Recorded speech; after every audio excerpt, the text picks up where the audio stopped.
Officer Ryan Delaney never imagined his badge would be stripped away on national television. But when Maya Blackwood's finger pressed record during that routine grocery store visit in Chicago, neither realized how 30 seconds of footage would ignite nationwide protests and forever change policing in America. Before we dive into this shocking story, let me know where you're watching from in the comments below. Hit that like button and subscribe if you believe everyone deserves equal treatment under the law. Now let's discover how one brave FBI agent's phone call brought a system of injustice crashing down. Maya Blackwood was not just any 35-year-old black woman shopping for groceries that fateful Tuesday evening. With 15 years of distinguished service at the Federal Bureau of Investigation, she had built a reputation as one of the Bureau's most skilled profilers, helping solve some of the nation's most perplexing serial murder cases. Growing up on Chicago's South Side, Maya had witnessed firsthand the complicated relationship between law enforcement and black communities.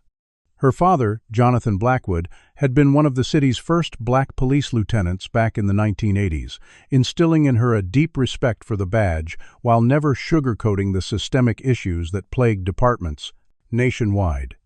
Maya had followed in his footsteps of public service, but chose the federal route, believing she could effect change at a broader level.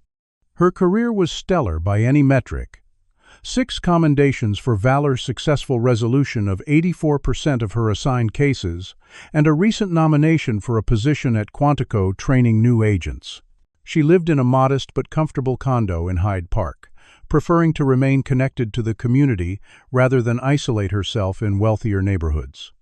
Despite her credentials, Maya never advertised her profession to strangers, having learned early that being a black federal agent sometimes created more complications than it resolved in casual interactions.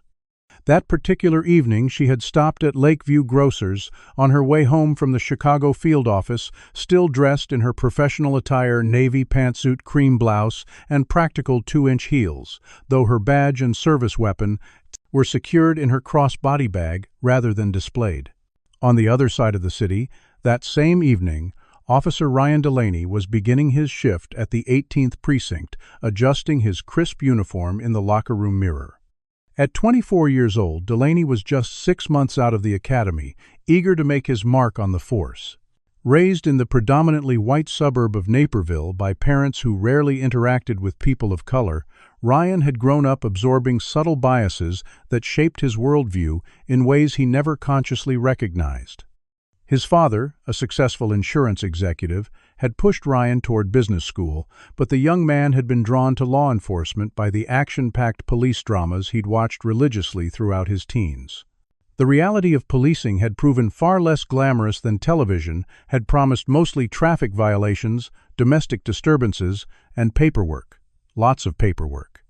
This frustration, combined with the constant pressure to prove himself to veteran officers, had Ryan constantly looking for opportunities to demonstrate his worth. His training officer, Sergeant Frank Mercer, a 30-year veteran with a history of excessive force complaints that had somehow never stuck, had taken a liking to the rookie. "This job isn't about making friends," Mercer had told him repeatedly. "It's about maintaining order. Some people just need a firmer hand to understand that." Ryan had absorbed these lessons, eagerly interpreting them as permission to be more aggressive in his approach, particularly in problematic neighborhoods. A coded term he quickly understood. Ryan's personnel file already contained 2 civilian complaints filed in his short tenure, both from black residents who alleged disrespectful treatment during routine stops, both dismissed by Mercer without investigation. The Chicago Police Department itself was operating under a consent decree following a Department of Justice investigation that had revealed patterns of excessive force and racial discrimination. New training programs had been implemented, body cameras mandated, and oversight increased, but as with many institutional changes, the practical application often lagged behind the official policies. Many officers viewed these reforms as bureaucratic interference in their ability to do their jobs effectively, creating an undercurrent of resentment that manifested in subtle resistance. That evening, Ryan was paired with Officer Tina Rodriguez, a 5-year veteran who had requested a transfer from her previous partner due to compatibility issues, a polite phrase for her discomfort with his openly racist remarks. Rodriguez had attempted to mentor newer officers in more community-oriented approaches, but found herself increasingly isolated by colleagues who labeled her a soft touch.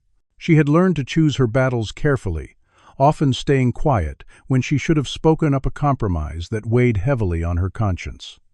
When the call came in about a suspicious person at Lakeview Grocers, Rodriguez recognized the location as being in an area undergoing rapid gentrification where such calls had increased as wealthier, whiter residents moved in.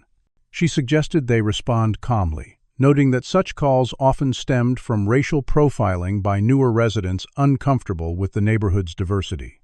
Ryan had nodded along while thinking to himself that this was exactly the kind of opportunity he needed to show initiative and decisive action. As their patrol car pulled into the grocery store parking lot, neither officer could have predicted how the next 30 minutes would change not only their careers, but policing in Chicago forever. The fluorescent lights of Lakeview Grocers cast harsh shadows as Maya moved through the aisles, basket in hand, mentally checking off items for her weekly meal prep: chicken breasts, quinoa spinach, and the dark chocolate she allowed herself as a small indulgence. She nodded politely at an elderly white couple who stiffened slightly as she passed, a reaction so familiar she barely registered it consciously anymore. Maya had just reached for a container of blueberries when she noticed a young white woman in designer yoga wear, watching her intently from the end of the produce section, phone clutched nervously in hand. Years of behavioral analysis training kicked in immediately. The woman's posture, darting eyes, and positioning suggested she was monitoring Maya while attempting to appear casual about it. Maya sighed internally, recognizing the pattern, one that had played out countless times in her life, badge or no badge. Deciding to diffuse the situation, she offered a warm smile and a friendly evening as she selected her fruit.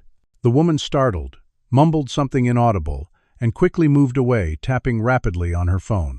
Maya continued shopping, but her situational awareness heightened an occupational habit that had served her well both professionally and as a black woman navigating predominantly white spaces.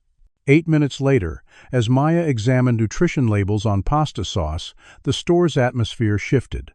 The typical ambient music and customer chatter dimmed as Officers Delaney and Rodriguez entered through the front doors. Maya noticed immediately the way Officer Delaney scanned the store, his gaze jumping past white customers until landing on her, his posture stiffening in that telltale way that made her stomach tighten. Though not in uniform, her years of experience made her instinctively catalog details: Officer Delaney's hand already resting on his holster, his partner's more measured approach, the yoga woman now standing near the checkout, pointing subtly in Maya's direction. Maya continued examining sauce labels, deciding to remain calm and let the situation play out without escalation. The officers split up, with Rodriguez approaching the woman, while Delaney walked directly toward Maya with the confident stride of someone who believed they'd identified a threat. "Ma'am, I need to speak with you," Delaney announced loudly enough that nearby shoppers turned to stare. His voice carried that particular tone Maya had heard too often, professionally authoritative, overlaid with personal contempt. Maya turned slowly, keeping her hand's visible shopping basket still hooked over her forearm. "Good evening, officer. Is there a problem?" she asked calmly. Delaney's eyes narrowed at her composed response. "We've received a report of suspicious activity in the store. Mind telling me what you're doing here?"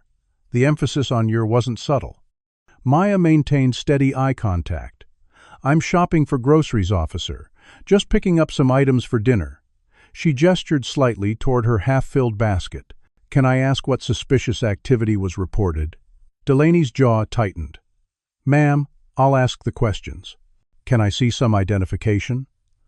The request came without any explanation of reasonable suspicion, a procedural error that Maya immediately noted but chose not to challenge directly. "Of course. My ID is in my bag. I'm going to reach for it slowly, okay?" She narrated her movements deliberately, a practice she'd taught in FBI community workshops on police interactions. As Maya carefully opened her bag, Officer Rodriguez approached, having spoken with the complainant. "Ryan, I don't think there's anything," she began quietly, but Delaney cut her off with a sharp headshake. "Ma'am, what else do you have in that bag?" he demanded, as Maya located her wallet. The interruption and tone shift were warning signs Maya recognized from countless case studies of encounters gone wrong. "Officer, I have my wallet, keys, phone, and personal items in my bag. I'm reaching for my driver's license now." Several shoppers had stopped to observe the interaction phones, increasingly visible. Maya felt the weight of her service weapon in her bag. An authorized Glock she was licensed to carry, even off-duty, but revealing her FBI credentials now carried its own risks. Delaney's agitation might escalate if he felt his authority challenged, particularly publicly. Maya extracted her license and held it out. "Here you go, officer." Delaney snatched it, glancing at it dismissively. "This doesn't explain why someone reported you acting suspiciously, Miss Blackwood." His emphasis on "Miss" carried unmistakable condescension. "What exactly have you put in your bag while in the store?" Maya maintained her composure. "Officer, I haven't put anything in my bag. I've been using this basket for my groceries, as you can see." "May I ask what suspicious activity was specifically reported?" Rodriguez interjected. "The caller said she thought she saw someone matching your description concealing items, but I've explained that we don't see any evidence of that." Her tone was apologetic, her discomfort with the situation evident. Delaney ignored his partner. "I need to see what's in your bag, ma'am." The request crossed into questionable legal territory, without reasonable suspicion. Maya knew her rights, but also understood the dangerous dynamics at play. "Officer, I understand you're doing your job, but I haven't done anything wrong. I'm happy to show you my receipt when I check out, but I don't consent to a search of my personal property without cause." It was a reasonable response, professionally delivered. For Delaney, it was a trigger. His face flushed. When someone refuses a simple request from an officer that suggests they have something to hide, his hand moved more firmly to his weapon. "Place the bag on the ground and step back. Now." The command escalated the situation dramatically. Rodriguez looked alarmed. "Ryan, I don't think this is." He cut her off again. "Stay back, ma'am," he barked at Maya, drawing his weapon and pointing it directly at her. The grocery store fell silent except for gasps from onlookers. Time seemed to slow as Maya found herself staring down the barrel of a police service weapon in the middle of the pasta aisle, a scenario statistically more likely for someone of her skin color, despite her professional credentials, education, and status. In that moment, she made a critical decision. Without sudden movements, Maya spoke clearly. "Officer, I am not resisting. I am complying. But I want to inform you that I am a federal agent with the FBI. My credentials and service weapon are in my bag, which is why I did not immediately offer to open it in a public space." Delaney's eyes widened, but instead of lowering his weapon, he tightened his grip. "Don't move. Put your hands up where I can see them." The gun remained pointed at Maya's chest as shoppers scrambled away from the confrontation, many filming. With deliberate slowness, Maya raised her hand's shopping basket, still dangling from her wrist. "Officer Delaney," Rodriguez said firmly, using his name to break through his tunnel vision, "holster your weapon. Now." Delaney remained frozen gun trained on Maya, his inexperience and biases culminating in a moment that would soon be viewed by millions.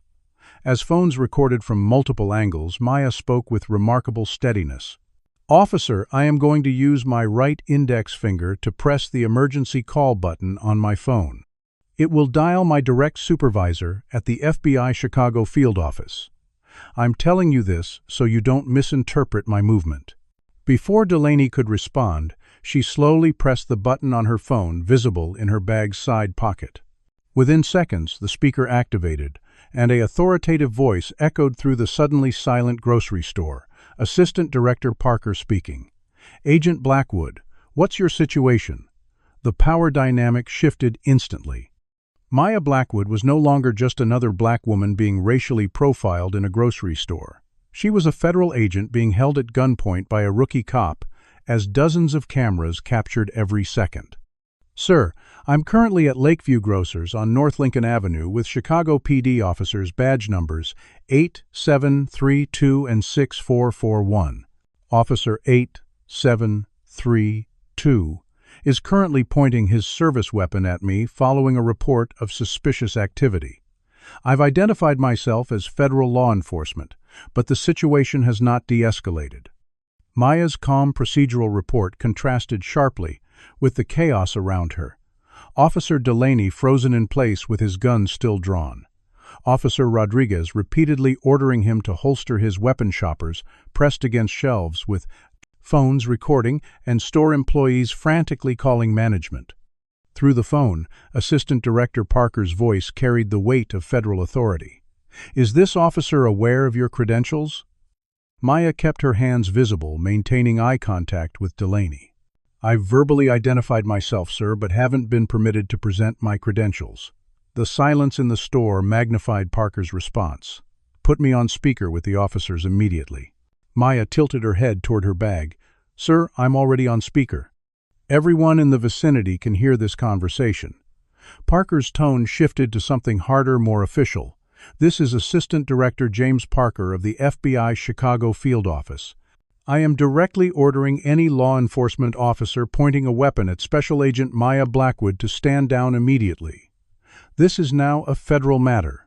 Agent Blackwood is an active-duty federal officer with 15 years of distinguished service. Delaney's face cycled through emotions: shock, disbelief, embarrassment, and finally defensiveness. His weapon remained pointed at Maya as he responded, "Sir, I have an unconfirmed report of a suspicious person."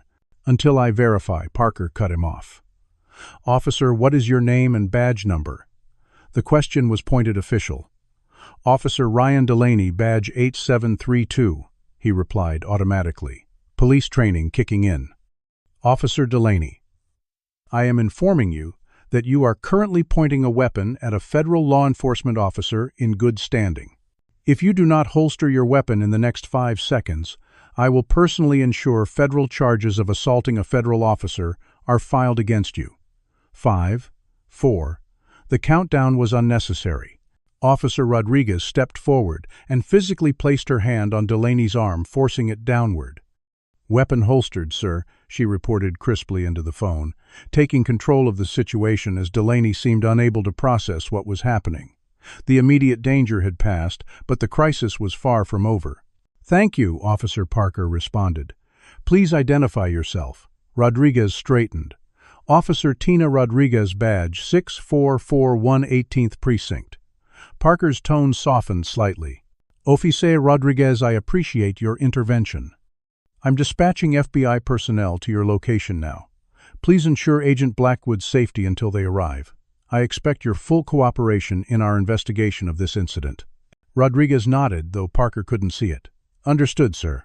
Turning to Maya, she added, "Agent Blackwood, may I see your credentials now?" Maya slowly lowered one hand, maintaining the other in view, and carefully opened her bag to remove her FBI badge and ID card. As she displayed them, a ripple of murmurs spread through the watching crowd. The credentials confirmed what her composure had already suggested: this was no ordinary case of racial profiling. Delaney stood paralyzed, his face ashen, as the reality of his actions began to sink in. "I was just responding to a call," he muttered, more to himself than anyone else. The report said suspicious activity. Officer Rodriguez took charge, creating space around Maya. "Everyone, please step back and give us room. This situation is under control." Turning to the store manager who had finally arrived, she added, "Sir, we need to use your office temporarily." But before they could move, the store's entrance doors burst open as Lieutenant Philip Marshall, watch commander for the 18th Precinct, rushed in, followed by 2 more officers. His face was a thundercloud as he took in the scene: Delaney standing rigidly to one side, Rodriguez beside Maya, and at least a dozen customers with phones still recording. "What the hell is going on here?" he demanded, then spotted Maya's FBI credentials still in her hand. His expression shifted instantly from anger to something far more complex. "Oh, Jesus Christ," he muttered under his breath, immediately recognizing the magnitude of the situation. Within minutes, the grocery store had transformed into a law enforcement command center. The customers had been escorted to a cordoned area of the parking lot, their contact information collected as potential witnesses. Maya sat in the manager's office, now joined by two FBI colleagues who had arrived with remarkable speed. She recounted the events with professional detachment, her training allowing her to report objectively despite being the victim. Outside the office, Lieutenant Marshall had pulled Delaney and Rodriguez aside, his voice low but intensity unmistakable. "Tell me exactly what happened, and so help me. God, do not leave anything out." Rodriguez spoke first, providing a clear timeline, while Delaney stared at the floor, occasionally interjecting with defenses that sounded hollow even to his own ears. She was acting suspicious. The caller specifically described someone matching her description. "I followed protocol for an uncooperative subject." Marshall cut him off. "Uncooperative. She told you she was FBI, and you still pulled your weapon." Delaney's justifications crumbled under scrutiny. "I didn't believe her. People claim to be law enforcement all the time to avoid." His voice trailed off as he realized how this sounded. Marshall's expression darkened further. "So a well-dressed professional black woman tells you she's FBI, and your first assumption is that she's lying to cover up shoplifting. Is that what you're telling me, Officer Delaney?" Before Delaney could respond, store's doors opened again, admitting Chicago Police Department Chief Gerald Bennett himself, accompanied by several high-ranking officers and the department's legal counsel. The presence of the chief at a field incident was unprecedented, a clear indication of the storm brewing. Chief Bennett surveyed the scene, his expression grim, then walked directly to the manager's office where Maya was giving her statement. 15 minutes later, Maya emerged from the office alongside the Chief Assistant Director Parker, having arrived as well. The collection of law enforcement leadership created a surreal tableau in the middle of the grocery store. Chief Bennett addressed Lieutenant Marshall directly. "Lieutenant Officer Delaney is suspended effective immediately pending full investigation. I want his badge and service weapon secured now." The public suspension, without even the customary administrative leave, sent shockwaves through the officers present. Delaney's face drained of color. Chief 1 was responding to a call. "I followed procedure for a." Bennett silenced him with a raised hand. "Officer Delaney, at this moment you should exercise your right to remain silent. There are at least 14 video recordings of you holding a federal agent at gunpoint after she identified herself. This incident will be investigated at every level." Turning to Rodriguez, he added, "Officer, you'll provide a full statement at headquarters. Your actions in de-escalating will be noted." As Delaney surrendered his badge and gun, the reality of the situation seemed to finally hit him. His 6-month career might already be over, all because he couldn't see past the color of a shopper's skin. The story was already spreading beyond the grocery store. Videos were uploading to social media platforms. News vans were assembling outside, and the department's public affairs office was receiving calls from national media outlets. What might have been, in a previous era, a contained incident of racial profiling had transformed instantly into a high-profile case of bias with federal implications. As Maya prepared to leave with her FBI colleagues, Lieutenant Marshall approached her hesitantly. "Agent Blackwood, I want to personally apologize for what happened here tonight. This is not representative of our department's values or training." Maya regarded him steadily. "Lieutenant, with respect, if it wasn't representative of something in your department's culture, it wouldn't have happened. Officer Delaney didn't develop those instincts in a vacuum." Her words landed with precision, leaving Marshall without response. Outside, as Maya walked toward her colleague's vehicle, she passed the young white woman in yoga wear who had made the initial call. The woman avoided eye contact, her discomfort evident. Maya paused briefly. "Next time you see a black person shopping, perhaps consider whether suspicious is really the right word for what you're feeling." The woman flushed deeply but said nothing as Maya continued walking. In the patrol car headed back to the precinct, Delaney sat in stunned silence while Rodriguez drove. "I was just doing my job," he finally said, his voice hollow. Rodriguez glanced at him briefly. "No, Ryan. You weren't. You were doing something else entirely, and now you're going to have to face that." As both vehicles pulled away from Lakeview Grocers, no one could have predicted how this single incident would unravel decades of protected police misconduct and transform policing not just in Chicago but nationwide. What are your thoughts on this shocking confrontation? Do you believe Officer Delaney was simply doing his job, or was racial bias clearly at play? Comment number 1. If you think there's never an excuse for an officer to draw a weapon without clear evidence of a threat, or number 2, if you believe we should wait for all the facts before judging. Like and subscribe to see how this intense situation develops, and ask yourself, what would you do if faced with a gun simply for existing in a space where someone thought you didn't belong? How many of us could maintain the remarkable composure Agent Blackwood displayed? Stay with us as we uncover what happens when this incident reaches the highest levels of law enforcement and ignites a nationwide conversation about who gets the benefit of the doubt and who gets a gun in their face. The Chicago Police Department headquarters buzzed with unusual activity, despite the late hour, with high-ranking officials summoned back to the building for an emergency meeting that no one had anticipated at the start of their shift. In the commissioner's conference room, Chief Bennett sat at the head of the table, flanked by the department's legal counsel, the head of internal affairs, and several deputy chiefs. The atmosphere was tense as they reviewed the footage already circulating online. Multiple angles of Officer Ryan Delaney pointing his service weapon at Maya Blackwood in the middle of a grocery store, all because she had reached for her identification. 14 videos so far, the department's social media coordinator reported grimly. Combined views already exceeding 3 million and climbing exponentially. CNN, MSNBC, and Fox have all requested statements, and the Tribune is running it as their lead story for tomorrow's print edition. Chief Bennett rubbed his temples, the political and public relations nightmare unfolding before him, threatening to overshadow years of attempted reforms. "Where are we with the officer's history?" he asked, turning to internal affairs. Captain Lisa Hernandez slid a folder across the table. Ryan Delaney, 24 years old, 6 months on the force. Academy evaluation notes show several instructors flagged concerns about his decision-making under pressure and potential bias issues in scenario training, but he was passed through the system anyway.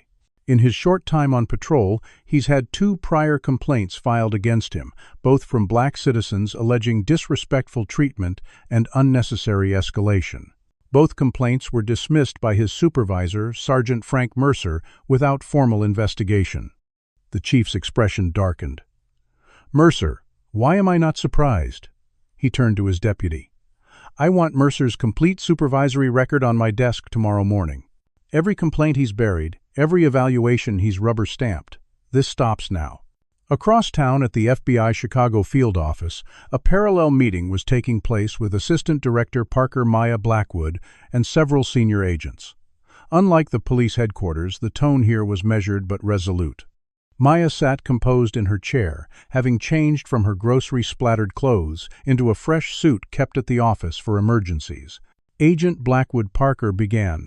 "First, let me say again how professionally you handled an extraordinarily dangerous situation. Many agents, regardless of their experience, might not have maintained such composure with a weapon pointed at them." Maya nodded slightly in acknowledgement.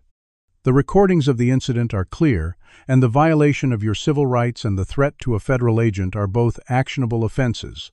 The U.S. Attorney's Office has already been briefed and is considering charges." However, he paused, leaning forward. "We also recognize that you're at the center of what's rapidly becoming a national story about racial profiling and police conduct. As your agency and your colleagues, we want to respect how you wish to proceed." Maya considered the situation carefully. She had spent her career upholding the law from the inside, believing in the system's capacity for justice despite its flaws. Now she found herself on the other side, experiencing firsthand what countless other Black Americans faced without the shield of a federal badge. "I want a full investigation not just of Officer Delaney, but of the structural issues that enabled his actions," she replied finally. "This isn't about one officer's mistake. It's about a system that repeatedly fails to correct these mistakes until someone with power becomes the target." By midnight, the videos had been shared hundreds of thousands of times, with hashtags number #ShoppingWhileBlack and number Agent Blackwood trending nationwide. Morning news programs were already rebooking guests to discuss the incident, and civil rights organizations issued statements condemning the clear example of racial profiling. The Chicago mayor's office released a terse statement promising a thorough investigation and appropriate disciplinary action, language that seemed inadequate given the severity of what the videos showed. Officer Delaney had been escorted home after processing at headquarters, instructed not to speak with media and to await further instructions. He sat in his darkened apartment phone, buzzing constantly with messages from family, academy, classmates, and a growing number of strangers who had somehow obtained his contact information. Some offered support, others sent threats, but most expressed disgust at what they'd seen in the viral videos. Delaney had always imagined himself the hero of his own story, a good cop keeping communities safe. The harsh reality that millions now viewed him as an embodiment of systemic racism left him paralyzed, unable to reconcile his self-image with his actions captured on camera.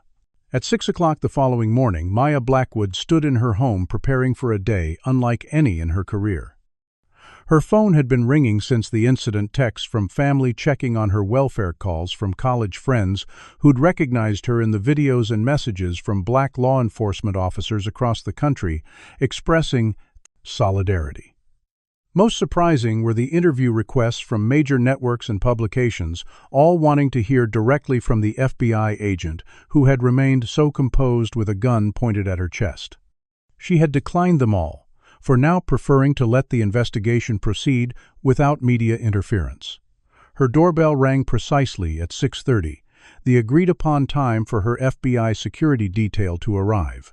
Since the incident, the Bureau had insisted on protection, concerned about potential retaliation from police supporters or increased public attention. Assistant Director Parker himself stood at her door alongside 2 agents.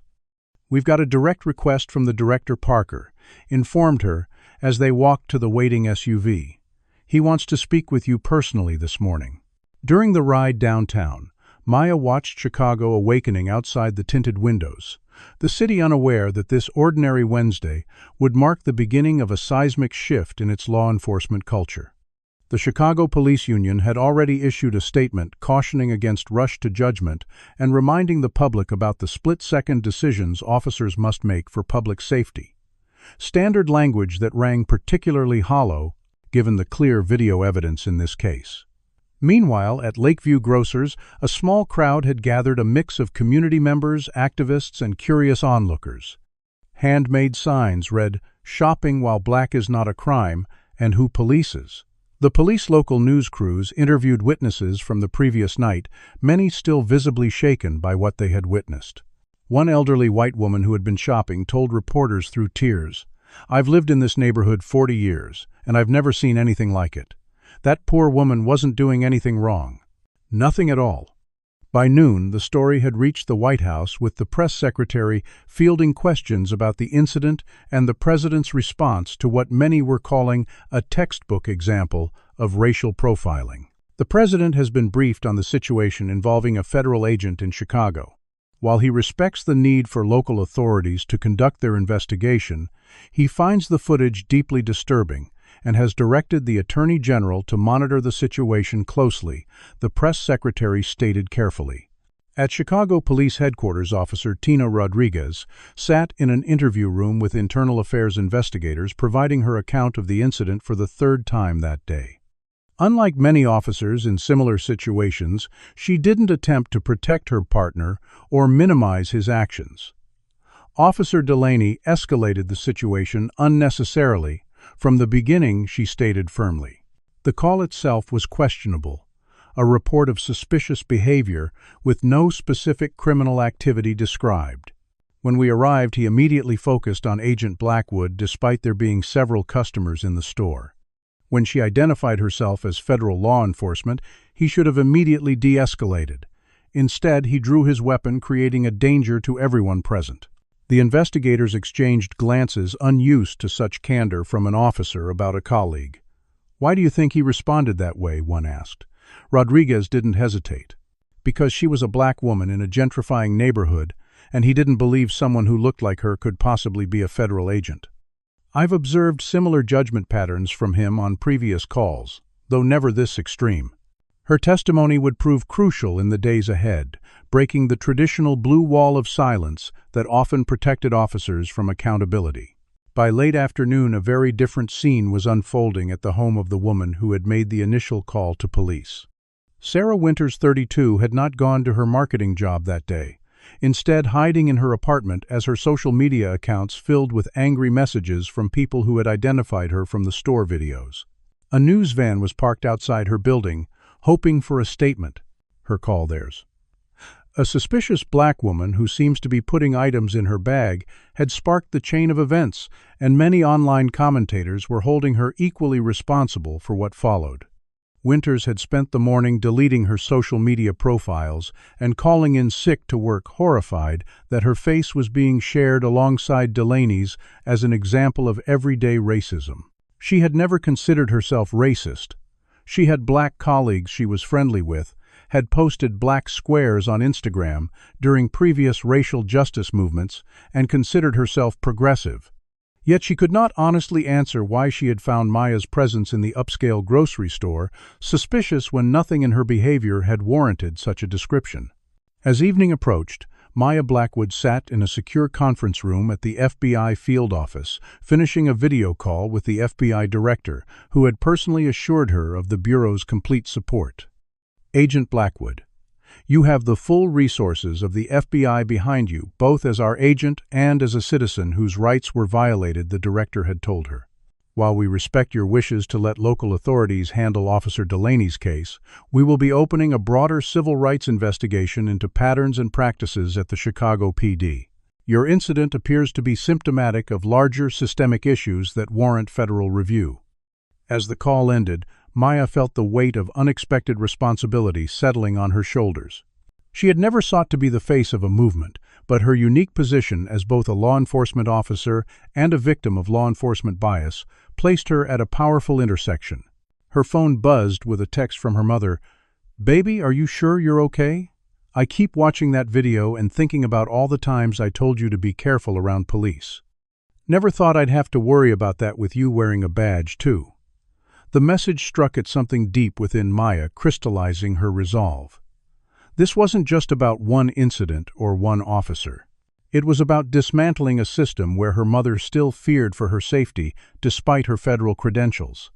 As Chicago's evening news programs led with updated coverage of the FBI agent profiled story, the wheels of justice and reform had already begun turning in ways that would soon reach far beyond one grocery store encounter. The morning sun had barely risen over Chicago's skyline when Maya Blackwood's secure phone rang with a call from Assistant Director Parker. "The Department of Justice is sending a civil rights team from Washington," he informed her without preamble. "They'll be here by noon. The Attorney General wants to speak with you directly at 2. This swift federal response signaled the seriousness with which Washington was treating the incident, elevating it from a local police misconduct case to a potential catalyst for nationwide reform. For Maya, the past 48 hours had been a surreal blur of official statements, evidence preservation, and increasingly high-level meetings. Her grocery store confrontation had been viewed over 20 million times across various platforms, sparked demonstrations in front of Chicago Police Headquarters, and become a central talking point on every major news network. Though she had declined all interview requests, her professional history was being reported in detail. Harvard Law School graduate Distinguished Service Record, with the FBI's Behavioral Analysis Unit recipient of the FBI Medal for meritorious achievement for her work, solving a series of hate crimes in 2021. These credentials only amplified the outrage many felt about her treatment, a point not lost on Maya herself, who recognized that countless other Black Americans faced similar or worse treatment without the protection of status or institutional backing. At Chicago Police Headquarters, the internal investigation had expanded far beyond Officer Delaney. Chief Bennett had ordered a comprehensive review of all complaints filed against officers in the 18th Precinct over the past 5 years, with particular attention to those supervised by Sergeant Frank Mercer. The results were alarming. 26 complaints of excessive force or racial discrimination had been filed, with 23 summarily dismissed without thorough investigation. Even more concerning, officers under Mercer's supervision had a use of force rate against black civilians 3 times higher than the departmental average. "This isn't coincidental," Chief Bennett stated during a tense command staff meeting. "This is a pattern that was allowed to develop under our watch." Sergeant Mercer didn't just fail to correct problematic behavior, he encouraged it. By mid-morning, Sergeant Mercer had been placed on administrative leave. Pending investigation, his department issued electronics confiscated for forensic examination.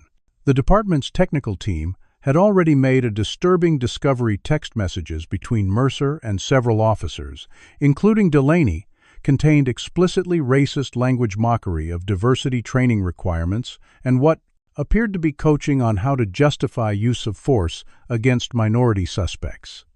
"Make sure you use the right language in your reports." One message from Mercer to Delaney read: "Subject displayed aggressive posture, refused to comply with verbal commands, made furtive movements.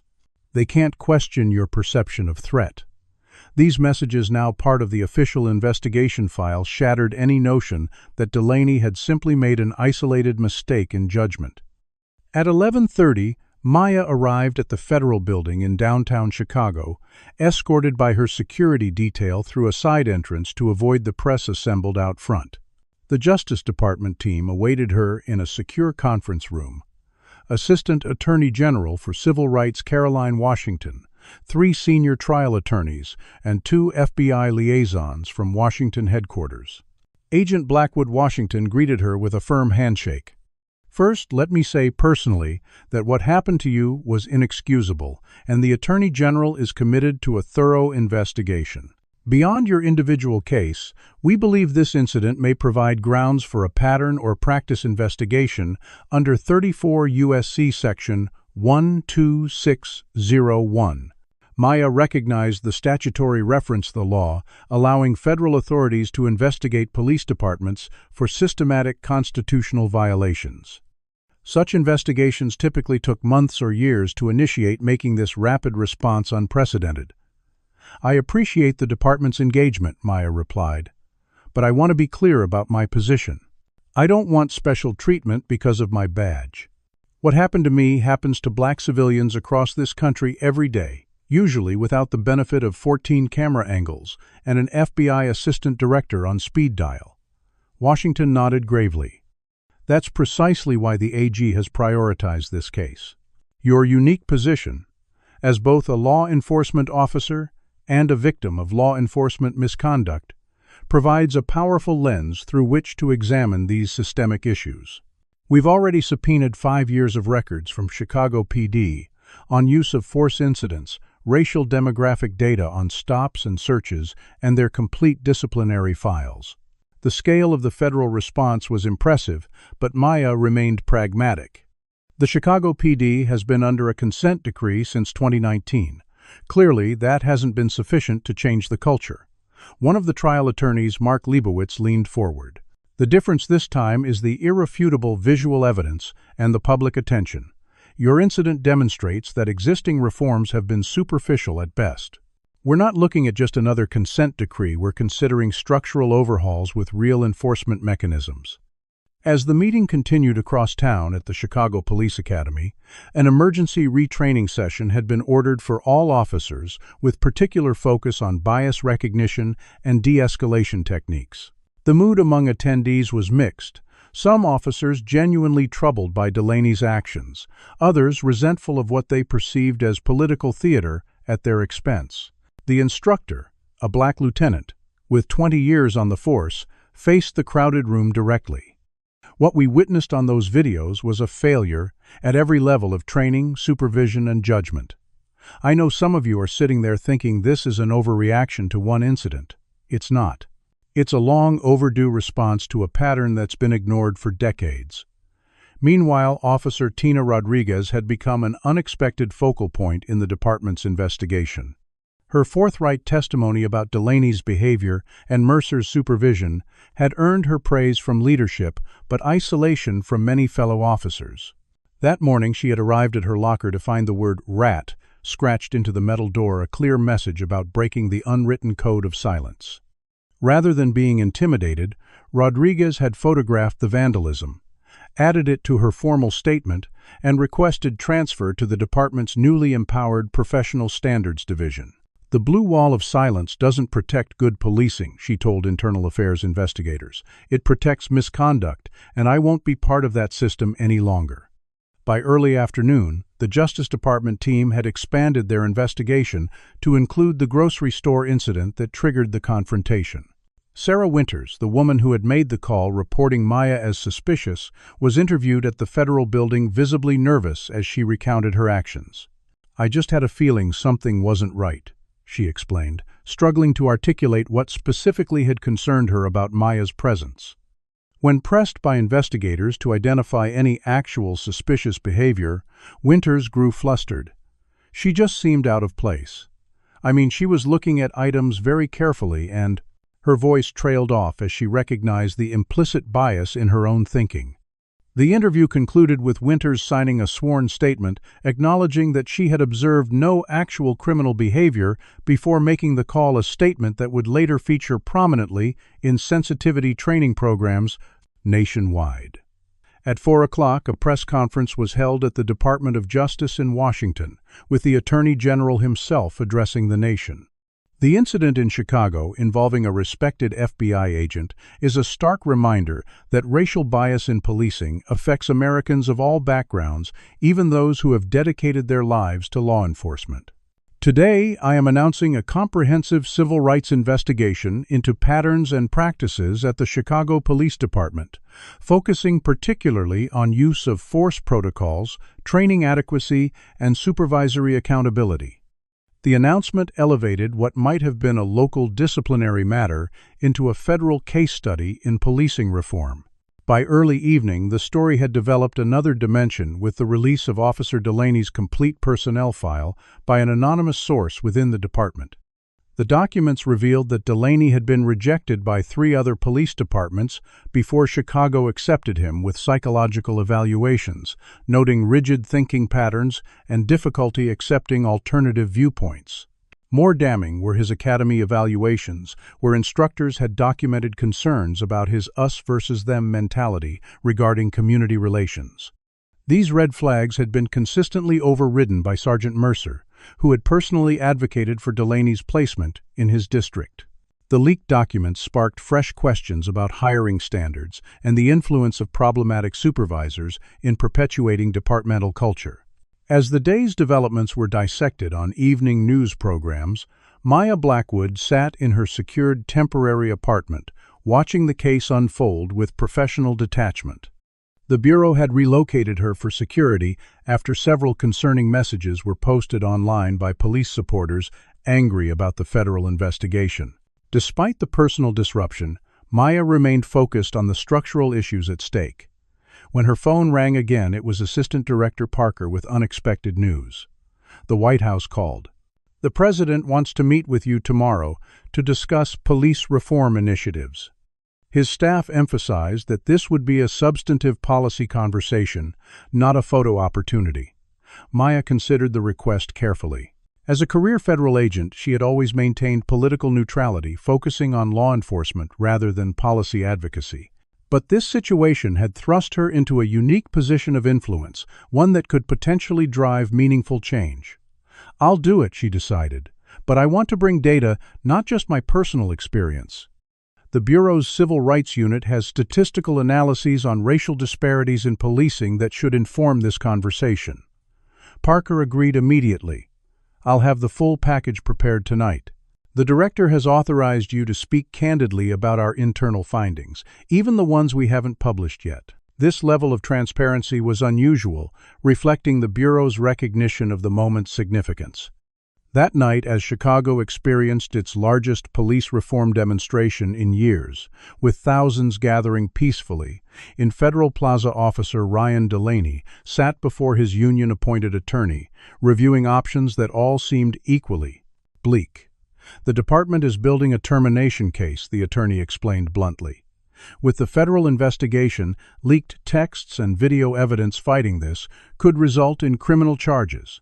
A resignation might be your best option.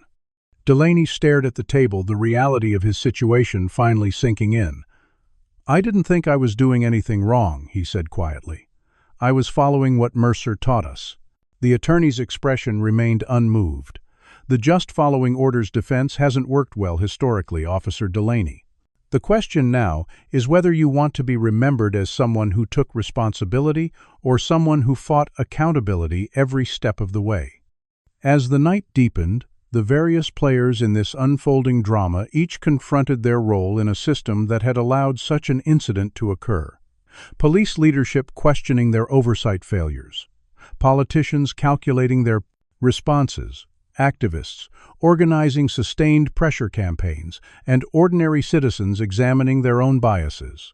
For Maya Blackwood, the path forward was increasingly clear. This incident, however, personally disruptive, presented a rare opportunity to leverage both her professional expertise and lived experience toward meaningful reform.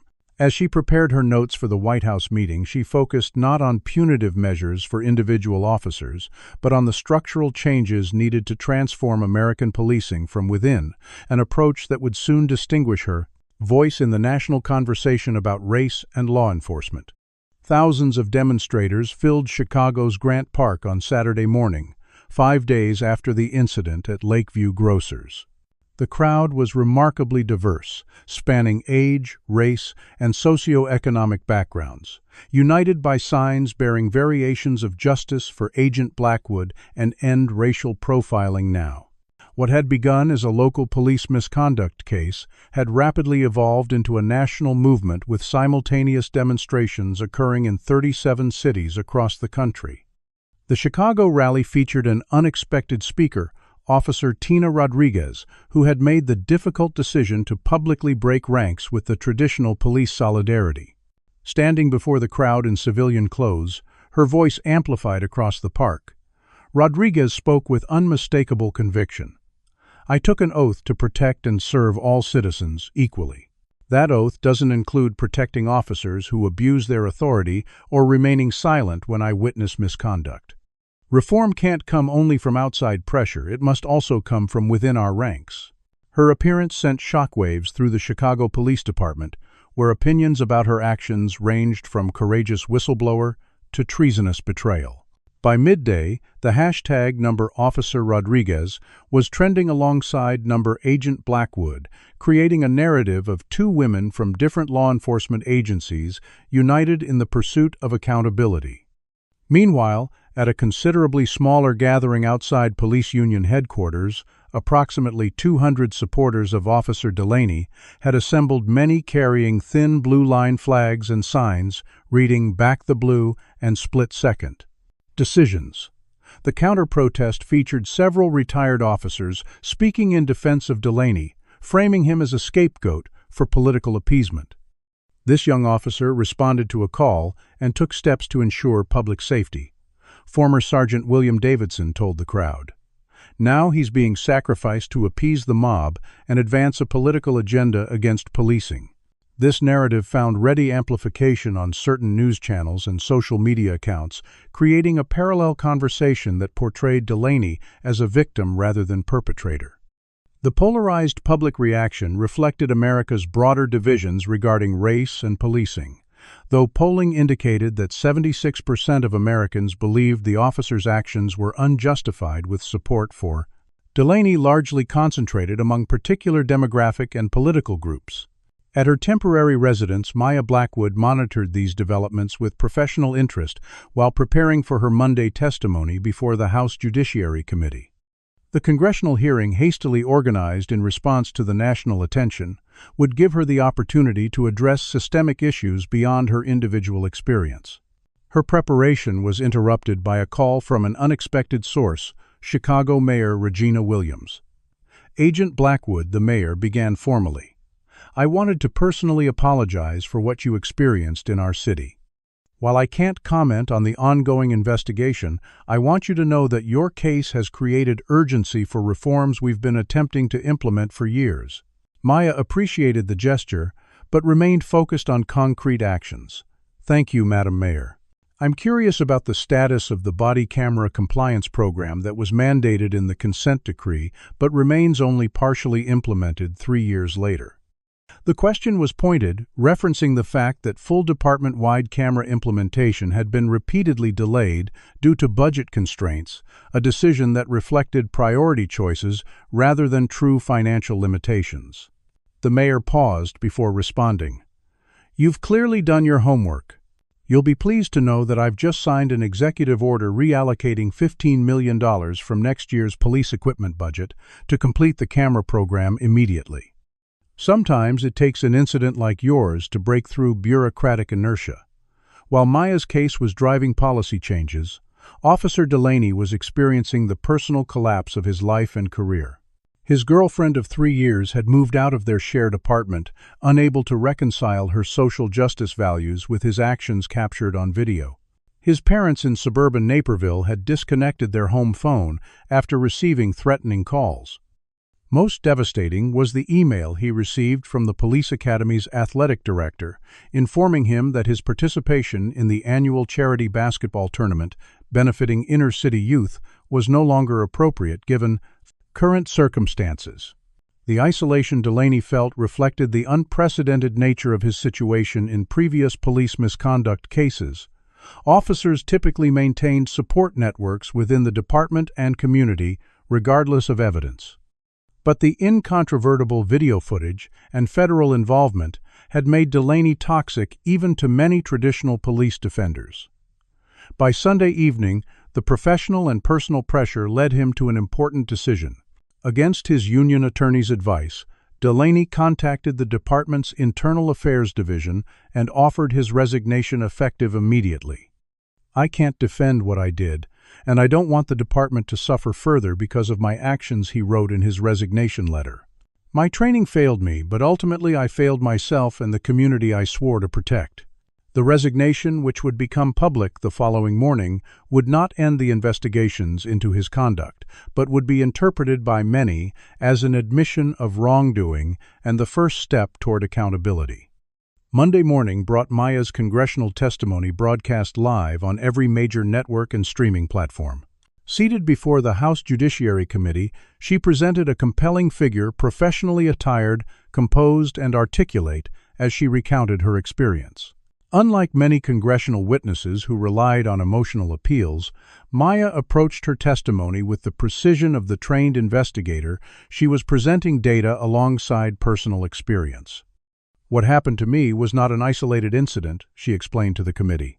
Bureau data indicates that Black Americans are 5.1 times more likely to experience use of force during police encounters than white Americans, even when controlling for neighborhood crime rates, compliance levels, and time of the sex day.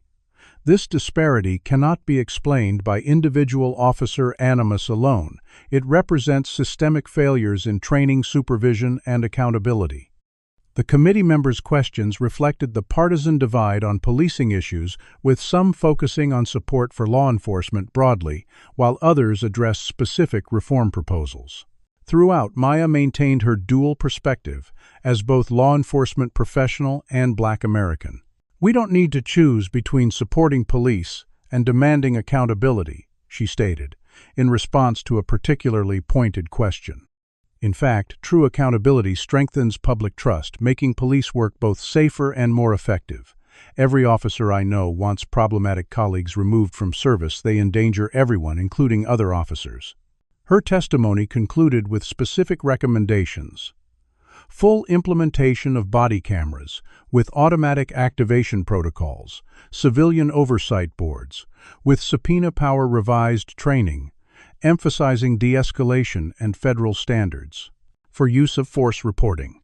The clarity and specificity of her proposals earned rare bipartisan praise, with committee members from both parties committing to incorporate elements into pending legislation. While Maya testified in Washington, Chicago experienced yet another development in the unfolding case. Sarah Winters, the woman whose call had initiated the incident, held a tearful press conference alongside leaders from local racial justice organizations. "I want to publicly apologize to Agent Blackwood and to my community for my actions," she stated, visibly emotional. "I've spent the past week examining why I perceived a black woman shopping as suspicious when she was doing nothing different from any other customer. This was my racial bias in action, and I'm committed to addressing it rather than denying it." Winters announced she had enrolled in anti-bias training and would be working with community organizations on a public education campaign about the harm of unnecessary police calls based on racial perceptions. Her willingness to publicly acknowledge her role and commit to growth represented an unusual development in such cases where initial complainants typically defended their actions or avoided public scrutiny. By Tuesday morning, national attention shifted temporarily to New York, where the NYPD commissioner announced a comprehensive review of their own racial profiling policies in direct response to the Chicago incident. "We cannot pretend this is a Chicago problem or a single department problem," the commissioner stated. "Every law enforcement agency in America needs to honestly assess whether our practices truly deliver equal protection under the law." Similar announcements followed from departments in Los Angeles, Philadelphia, Atlanta, and Houston, creating a cascade effect of self-examination across major metropolitan police forces. Meanwhile, in Chicago, the mayor's office released the first draft of the Maya Blackwood Policing Standards, a comprehensive reform package that included many of Maya's congressional recommendations alongside Chicago-specific measures addressing supervision accountability, hiring standards, and neighborhood engagement requirements. The proposal required all officers to undergo immersive bias training developed in partnership with community organizations and civil rights experts, with regular recertification and measurable outcomes.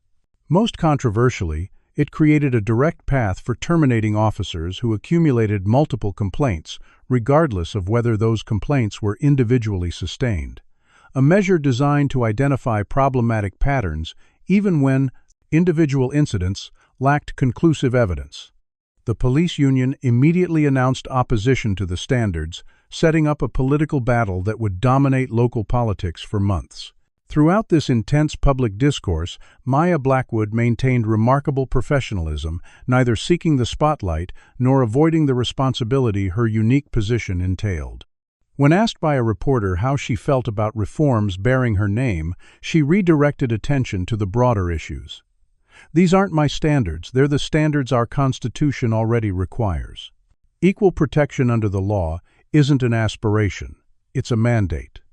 My name matters far less than ensuring these reforms create lasting change rather than temporary comfort." As the second week following the incident began, public attention remained fixed on the case and its widening implications for American policing. Social media feeds filled with individuals sharing their own experiences of racial profiling using the hashtag #ShoppingWhileBlack, creating a massive digital testimony to the pervasiveness of the problem. Corporations responded with internal examinations of security policies, with several major retail chains announcing new anti-bias training for employees to prevent unnecessary police calls. What had begun as one tense encounter in a Chicago grocery store had catalyzed a national reckoning with everyday racism and its potentially deadly consequences. Do you believe the widespread reforms being proposed will create lasting change in how police interact with communities of color? Comment number 1. If you think this moment represents a true turning point, or number 2, if you're concerned these changes will be temporary until public attention moves elsewhere. Like and subscribe to follow this developing story as we examine whether Officer Delaney's resignation truly represents accountability or merely self-preservation. The question now becomes, how do we transform a moment of national attention into permanent structural change? Can the system truly reform itself from within, or does meaningful change require more fundamental reimagining of public safety? Stay with us as we continue tracking the ripple effects of those 30 seconds in Lakeview grocers that changed the trajectory of American policing. The federal building in downtown Chicago hummed with unusual energy as the Commission on Police Practices convened its public hearing 3 weeks after the Lakeview grocers incident. The specially appointed commission, comprising federal judges, civil rights attorneys, police leadership from other cities and community representatives had been tasked with conducting a comprehensive examination of the incident and its broader implications. The grand hearing room, typically reserved for major federal trials, was filled to capacity with journalists, legal observers, law enforcement representatives, and community members. A separate overflow room accommodated hundreds more, while thousands watched the live stream across various platforms. Maya Blackwood entered through a side door accompanied by FBI counsel and her personal attorney. Her appearance was met with a hushed respect, many attendees seeing her in person for the first time since the incident that had made her an unwitting symbol of the movement for police accountability. Though she had testified previously in closed sessions, this public hearing represented a pivotal moment in the investigation proceedings. Commission Chair Judge Elizabeth Harmon opened the session with a clear statement of purpose. We are gathered not merely to examine a single incident, but to understand the systems, cultures, and practices that allowed such an incident to occur. Our goal is not retribution, but transformation toward justice and equal protection under law. The day's first witness was newly appointed Chicago Police Chief Raymond Jackson, who had replaced former Chief Bennett following his resignation, amid revelations that he had been aware of Sergeant Mercer's troubling supervisory record for years without taking corrective action. Chief Jackson, the first black officer to permanently hold the position in Chicago's history, spoke with remarkable candor about the department's failures. The incident involving Agent Blackwood represents a profound breach of public trust, but it would be dishonest to characterize it as an aberration, Jackson testified. Our internal review has identified 327 similar incidents over the past 5 years, where officers escalated routine interactions with black civilians without justification. What makes this case unique is not the officer's conduct, but the irrefutable documentation and the fact that the target had the institutional power to demand accountability. This forthright acknowledgement of systemic issues from the department's leadership marked a significant departure from the defensive posture typically adopted by police officials in misconduct investigations. Next came Lieutenant Samuel Washington from Internal Affairs, who presented the complete findings of the department's investigation into Officer Ryan Delaney and Sergeant Frank Mercer. The evidence was damning: dozens of text messages showing explicitly racist language, intentional targeting of black residents in affluent neighborhoods for extra scrutiny, and deliberate coaching on report language to justify unnecessary force. Most disturbing was a message from Mercer to several officers, including Delaney, the day before the incident. "Remember, these people don't belong in our neighborhoods. Make them uncomfortable enough, and they'll stay where they belong." The revelation of this message sent murmurs through the hearing room, providing explicit evidence of discriminatory intent that was often difficult to prove in police misconduct cases. The commission then called Sarah Winters, whose initial call had precipitated the confrontation. Unlike her previous press conference, Winters now appeared composed and reflective as she recounted not just her actions that evening, but the thought processes behind them. "I realize now that I had internalized coded language about who belongs in certain spaces," she testified. "When I saw Agent Blackwood examining products carefully, I interpreted ordinary shopping behavior as suspicious solely because of her race. Had she been a white woman in the same clothes doing the exact same things, I never would have made that call." This candid self-examination of racial bias received appreciative nods from commission members, particularly the community representatives who had long advocated for greater acknowledgement of how civilian reports often trigger discriminatory police responses. The afternoon session brought forward Officer Tina Rodriguez, whose testimony proved particularly powerful, given her direct witness perspective and her break from traditional police solidarity. Rodriguez methodically detailed Delaney's behavior during the incident. His previous concerning comments about minority residents and Sergeant Mercer's role in reinforcing problematic attitudes among officers under his attitudes of D-Evan-2 supervision. There was an unofficial but clearly understood practice of giving extra attention to black individuals in predominantly white neighborhoods, Rodriguez explained. Officers who questioned these practices were labeled as lacking street sense or being too politically correct, creating peer pressure to conform to discriminatory policing. Her testimony was bolstered by documentation.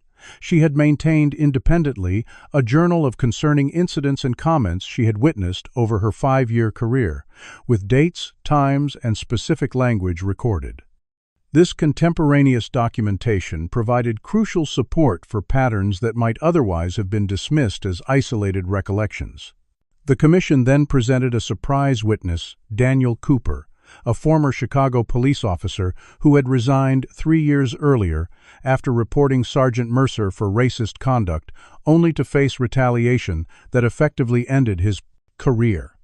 Cooper described a departmental culture where officers who reported misconduct faced isolation, dangerous assignment changes, and lack of backup in threatening situations. I was told explicitly by my union representative that my safety couldn't be guaranteed if I pursued the complaint, Cooper testified. When I approached higher leadership, I was advised to consider my career trajectory before proceeding. The message was clear: reporting racism within the ranks would cost me everything. Cooper's testimony directly contradicted the department's long-standing claims that it maintained robust whistleblower protections, revealing instead a systematic suppression of internal accountability measures. The day's final and most anticipated witness was Maya Blackwood herself. As she took the stand, the hearing room fell completely silent. Social media commentary momentarily paused, and even the typically restless press corps became still. Maya began by recounting the incident with the precise detail of her FBI training, neither dramatizing nor understating the events. She then shifted to a broader analysis, drawing on both her professional expertise and personal experience. What occurred at Lakeview Grocers reflects 3 interconnected failures, she explained. First, the civilian failure to distinguish between actual suspicious behavior and racial discomfort. Second, the officer's failure to assess the situation objectively, rather than through a lens of racial presumption. And third, the systemic failure that trained, encouraged, and protected the officer's approach. Maya then presented a comprehensive analysis comparing her treatment to similar incidents involving white FBI agents who had identified themselves during police encounters, all of whom had been immediately afforded professional courtesy, without weapons being drawn. This comparative data, compiled by the FBI's Office of Integrity and Compliance, provided statistical weight to what many had intuitively understood: the stark disparities in threat perception based on race. As questioning from commission members began, Maya maintained her dual perspective as law enforcement professional and Black American, refusing to simplify the complex realities of either identity. When asked if she believed policing in America was fundamentally racist, she offered a more nuanced response than many expected. American policing reflects America itself, a nation still wrestling with its racial history and present. The question isn't whether racism exists within policing; it undeniably does, but whether we have the institutional courage to implement the accountability systems necessary to identify and remove it. Without consequences, bias will continue to determine who receives protection and who faces threat from the very institutions designed to serve all equally. The hearing continued late into the evening with expert testimony on psychological aspects of bias in threat assessment, community impacts of discriminatory policing, and best practices from departments that had successfully implemented meaningful reforms. Throughout, a common theme emerged: the incident involving Maya Blackwood, while shocking, was merely the visible manifestation of problems that affected countless civilians without the professional status to command attention or accountability. As the first day of hearings concluded, Judge Harmon addressed the packed room with a somber reflection. What we've heard today indicates failures more profound than a single officer's actions or a single department's culture. We are confronting the consequences of systems designed to insulate themselves from meaningful accountability, where those charged with enforcing the law have effectively placed themselves above it. Our task now is to determine how to fundamentally realign these systems with constitutional principles of equal justice. Outside the federal building, Thousands had gathered in a candlelight vigil, many holding signs with names of Black Americans who had faced police violence without the benefit of Maya's federal badge or institutional support. The juxtaposition was powerful, a formal hearing proceeding inside with full legal authority, while outside stood the communities who had raised these same concerns for generations without such formal acknowledgement. As Maya exited through a secure area, she observed the gathering from a distance, feeling both the weight of responsibility and the hope that her experience might help bridge the gap between these two worlds, the formal legal system and the plied and the plotter/persons, communities most affected by its failures. That night, as news programs analyzed the day's revelations, a significant announcement came from an unexpected source. The National Association of Police Organizations, representing more than 1,000 police units and associations nationwide, issued a statement acknowledging the need for structural reforms and committing to work with civil rights organizations on developing new national standards for officer conduct bias training and accountability measures. This unprecedented move from a traditionally defensive organization signaled a potential shift in the landscape of police reform, suggesting that Maya's case had created openings for cooperation previously thought impossible. The hearings would continue for another week, with testimony from dozens more witnesses and experts.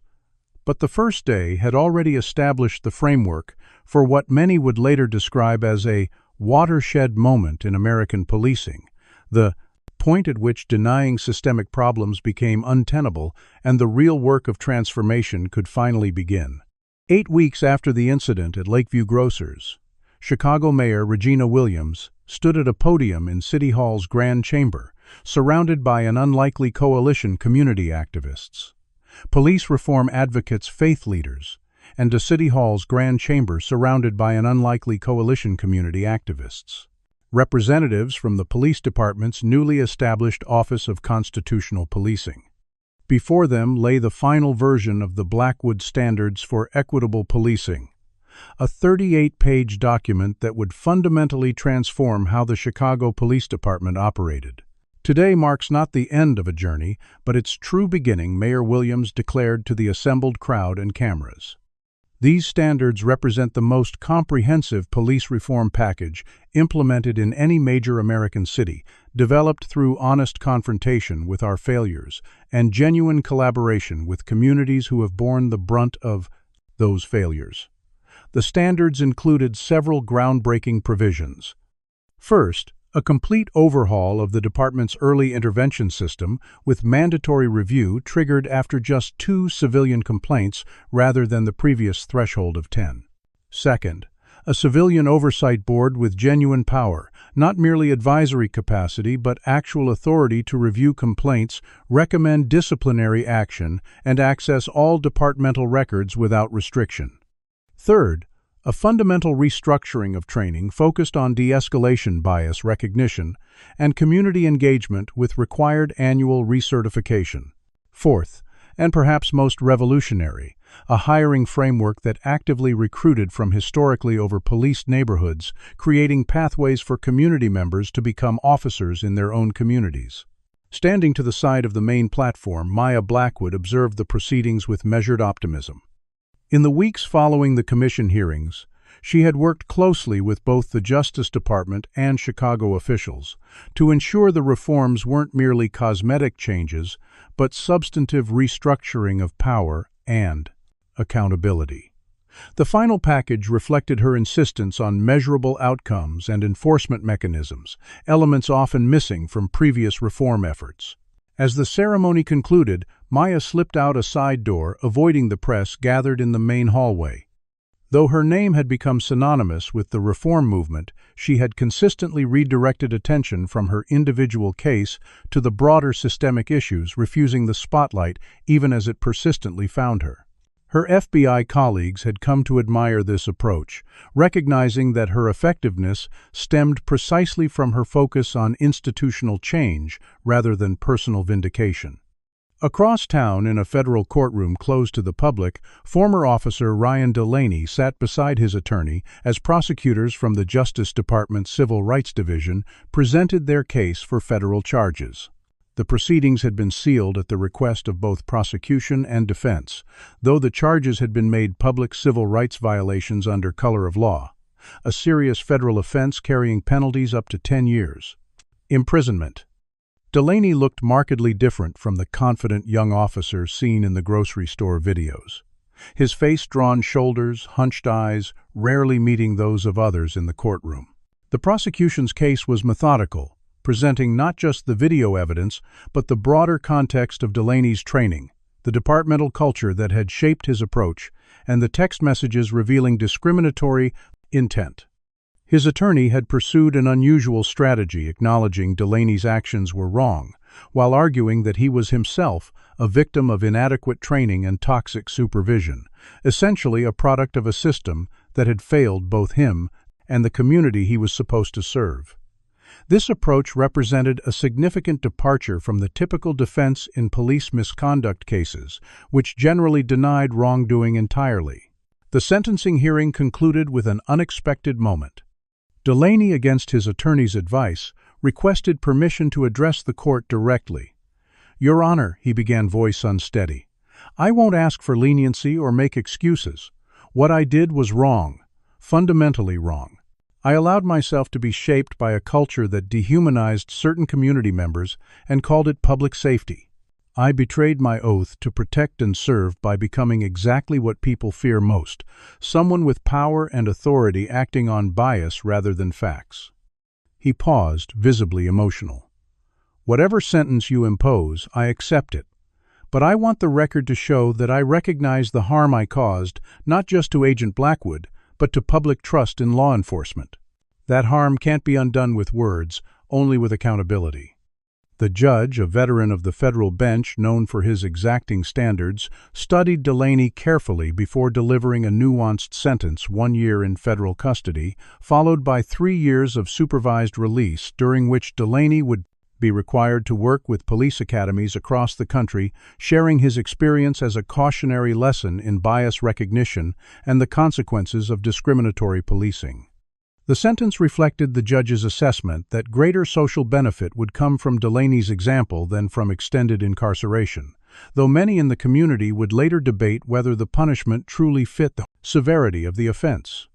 Meanwhile, at the 18th Precinct, a transformation was underway under the supervision of newly appointed Commander Lisa Ortiz. The physical space itself was changing: interview rooms, equipped with better recording systems, community meeting areas, established in what had been storage spaces, transparency boards displaying real-time data on stop searches, and use of force incidents by demographic categories. More significant were the personnel changes. Officer Tina Rodriguez had been promoted to lead the precinct's new community engagement unit, while officers previously known for aggressive tactics had been reassigned to desk duties, pending additional training or, in several cases, dismissal proceedings. The most visible change came in the form of daily roll calls, which now included community representatives who briefed officers on neighborhood concerns, upcoming events, and specific needs from particular blocks or buildings. This direct community input into daily policing priorities represented a fundamental shift from the top-down approach that had characterized urban policing for generations. Sergeant Frank Mercer and 5 other supervisors faced more severe consequences than Delaney himself. The investigation had revealed years of systematic discrimination, evidence tampering, and retaliatory actions against officers who questioned their methods. Federal prosecutors had offered cooperation agreements to junior officers in exchange for testimony against the supervisory structure, leading to multiple indictments on charges ranging from civil rights violations to obstruction of justice. The broader implications of these prosecutions sent shockwaves through police leadership nationwide, establishing that supervisors who enabled or encouraged discriminatory policing could face greater liability than the officers who carried out such actions, a precedent that created new incentives for meaningful supervision and accountability. On the national level, the ripple effects of Maya Blackwood's case continued to spread. The Justice Department had opened pattern or practice investigations into 15 additional police departments across the country, examining whether the issues identified in Chicago represented more widespread problems. Congress had passed the Law Enforcement Accountability and Professional Standards Act, establishing national certification requirements for police officers and creating a database to track officers dismissed for misconduct, preventing them from simply moving to departments in other jurisdictions.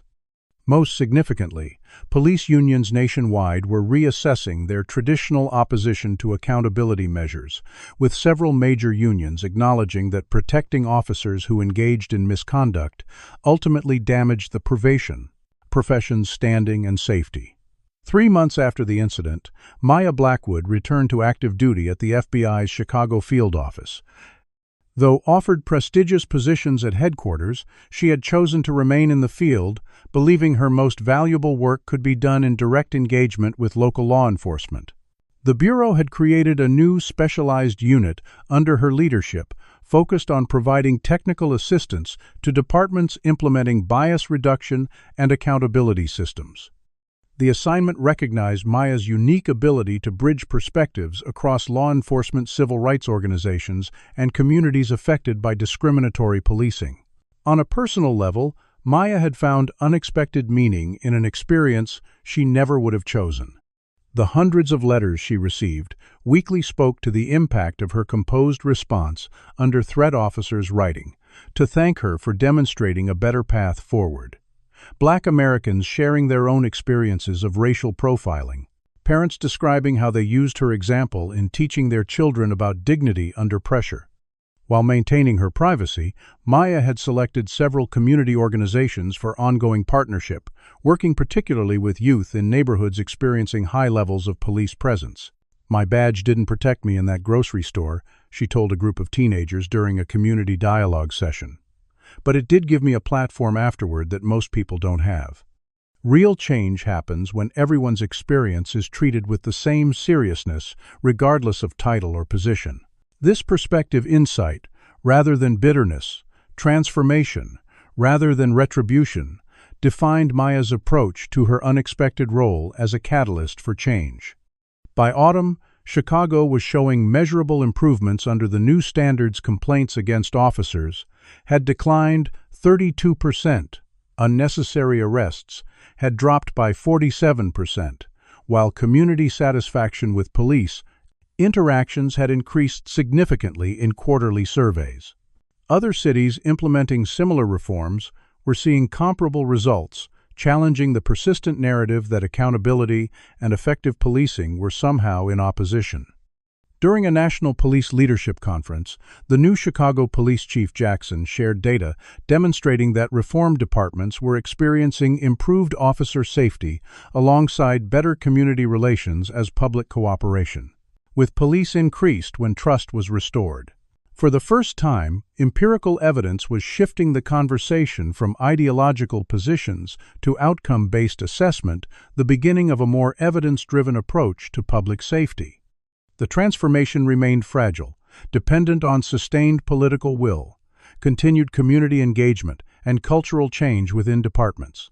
Yet the foundation had been laid for a fundamentally different relationship between police and communities, one based on constitutional principles rather than occupying force mentalities. As Maya Blackwood reviewed the quarterly implementation reports from departments across the country, she recognized that the true test would come not in the spotlight moments, but in the daily interactions that occurred thousands of times. When no cameras were rolling, when no federal agents were involved, when ordinary citizens encountered officers in mundane situations. True reform would be measured not by policies on paper, but by lived experiences on streets, in neighborhoods, and yes, in grocery stores across America. 1 year to the day after Maya Blackwood found herself staring down the barrel of Officer Ryan Delaney's service weapon, she stood at the podium in the Chicago Police Academy's auditorium, addressing the graduating class of the department's most diverse recruitment cohort in its history.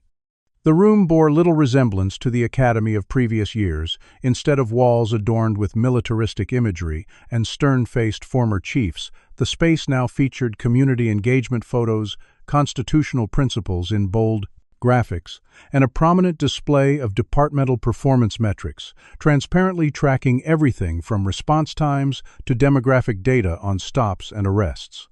"You enter this profession at a pivotal moment," Maya told the 78 graduates, 60% of whom were people of color and 45% women.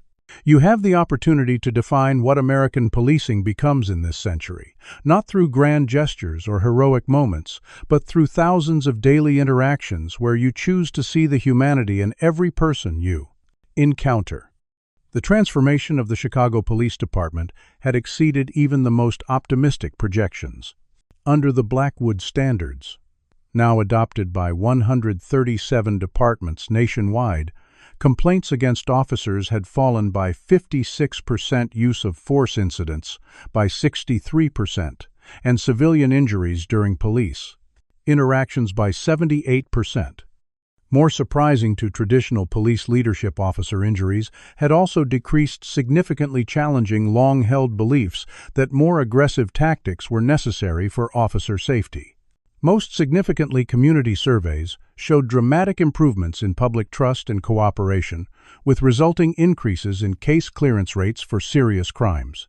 The clearest evidence that effective policing and accountability were complementary rather than contradictory goals.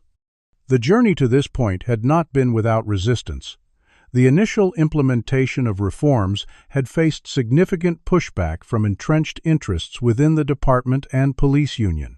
6 months of work slowdowns had tested the city's resolve, with veteran officers deliberately reducing proactive policing in an attempt to demonstrate that reforms would lead to increased crime. When crime rates remained stable despite these tactics, the narrative began to shift, and officers committed to the new approach gained influence within the ranks.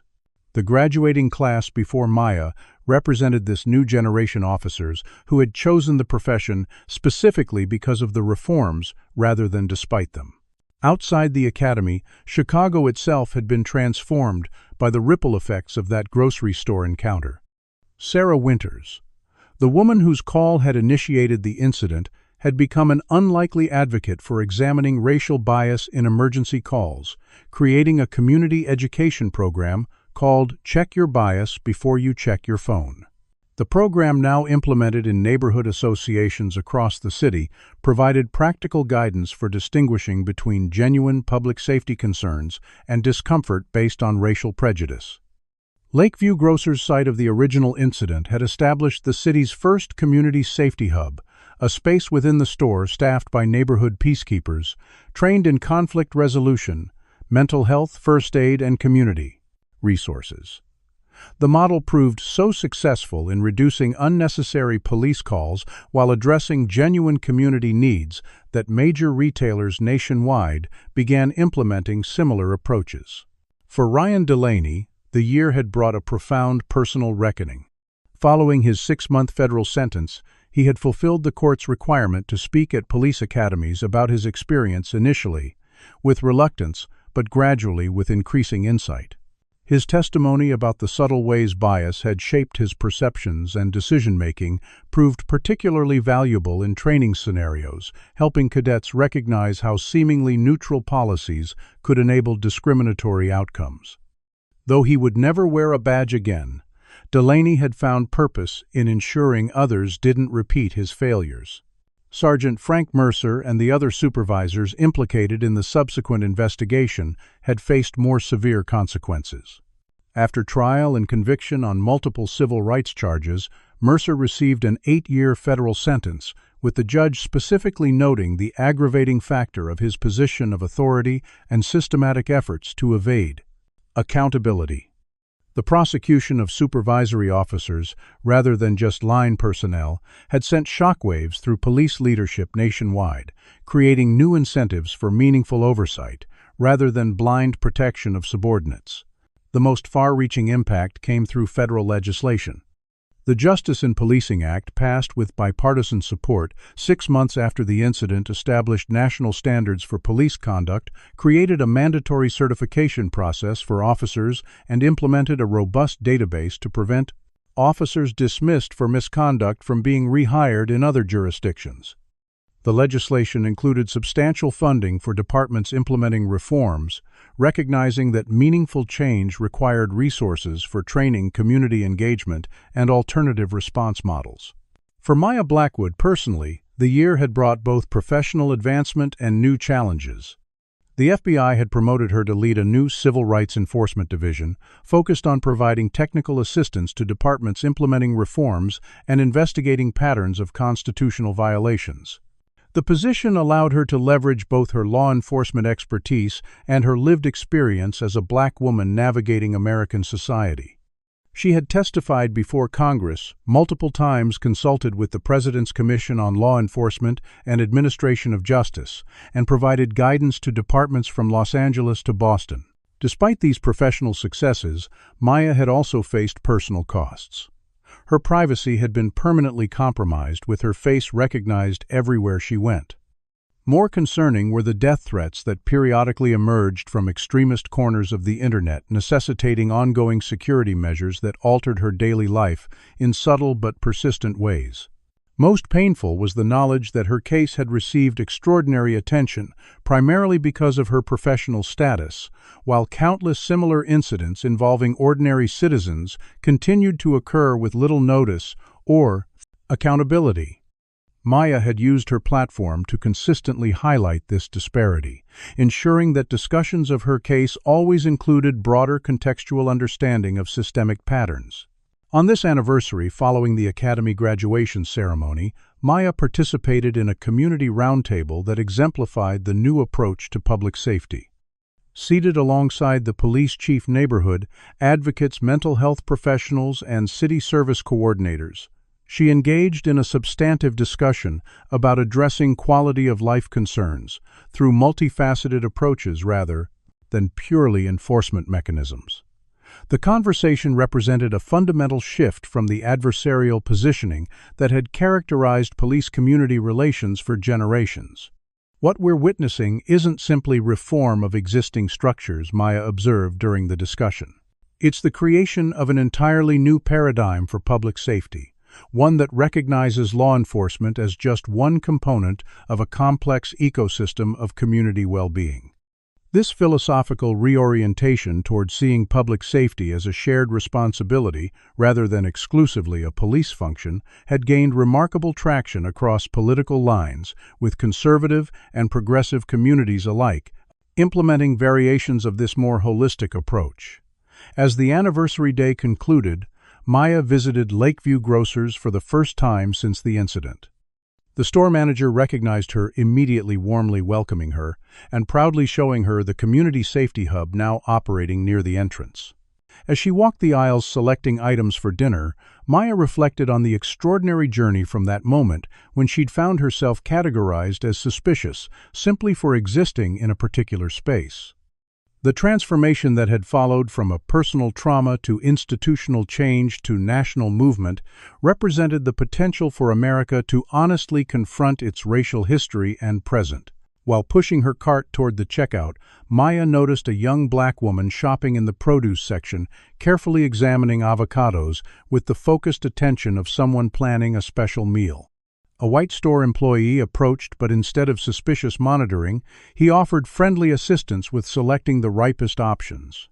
It was a small moment, unremarkable in most contexts, yet it represented precisely the change Maya had worked toward: ordinary human interaction, unburdened by the weight of racial presumption. Outside the store, as twilight settled over Chicago, Maya's phone buzzed with a notification.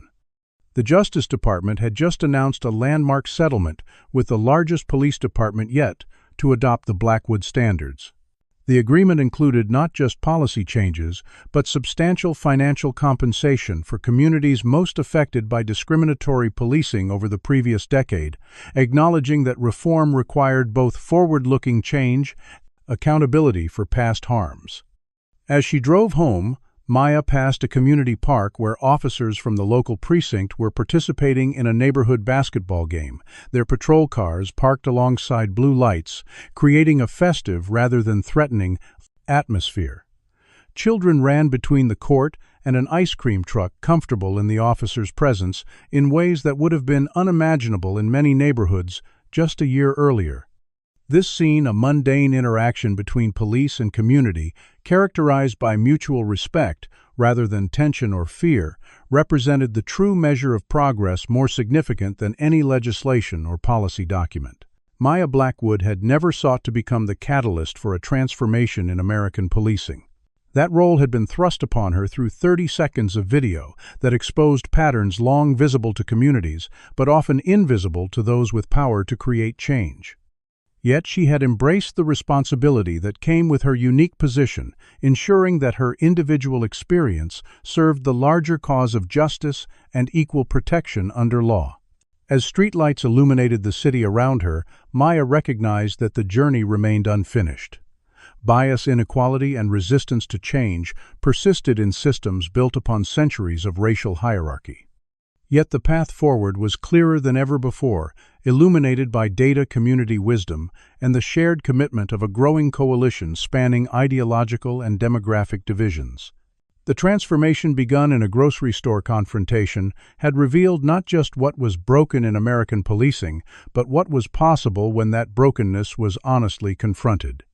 What's your perspective on this remarkable journey of transformation? Has Maya Blackwood's experience changed how you view the relationship between police and the communities they serve? Comment below with your thoughts on which aspect of these reforms could make the biggest difference in your own community. If this story moved you, please like, subscribe, and share it with others who might be inspired by how one person's composed response to injustice created ripples of change across an entire nation. Thank you for joining me on this powerful exploration of how systems can transform when we have the courage to honestly confront their failures and work together toward justice for all. Maya Blackwood's story teaches us that transformation begins with accountability.